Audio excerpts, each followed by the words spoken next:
OROP issue came up and the ex-serviceman clearly said that OROP has not been implemented by the Prime Minister. 30,000 crores is more than enough to solve the OROP problem.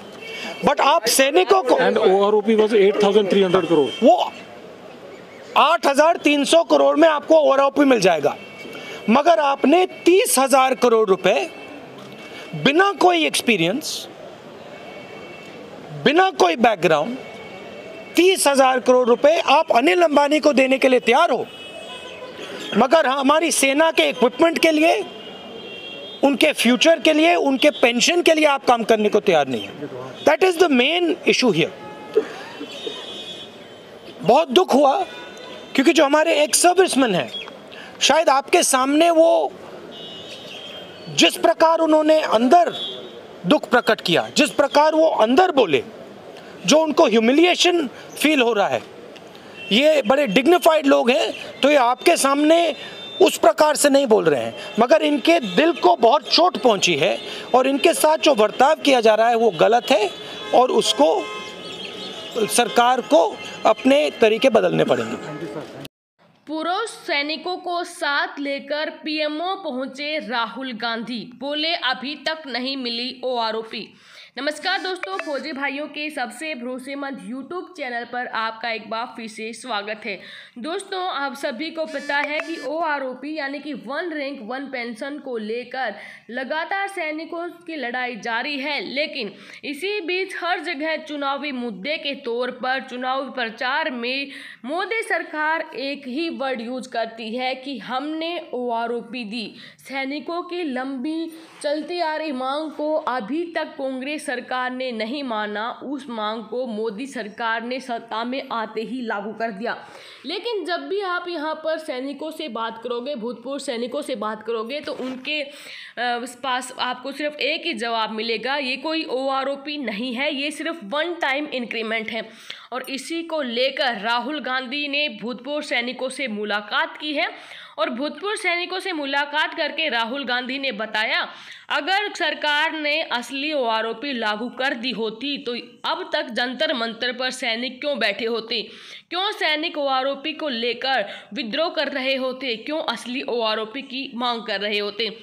इसी बीच राहुल गांधी ने सैन्य कर्मियों से मुलाकात करके Rafale deal घोटाले का भी पर्दाफाश किया है. उन्होंने कहा कि कैसे 30,000 करोड़ रुपए रातों रात राफेल डील के रूप में एक व्यक्ति के, एक कारोबारी के खाते में ट्रांसफ़र कर दिए जाते हैं, लेकिन हमारे सैनिकों को OROP देने के लिए उनके पास पैसे नहीं हैं.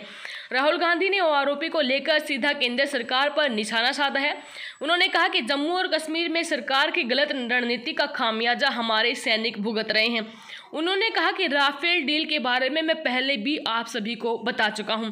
भारतीय सैनिकों का इसके साथ खास नाता है क्योंकि एक कारोबारी के खाते में उन्होंने 30,000 करोड़ रुपए ट्रांसफ़र कर दिए, लेकिन हमारे सैनिकों को OROP अभी तक नहीं दिया.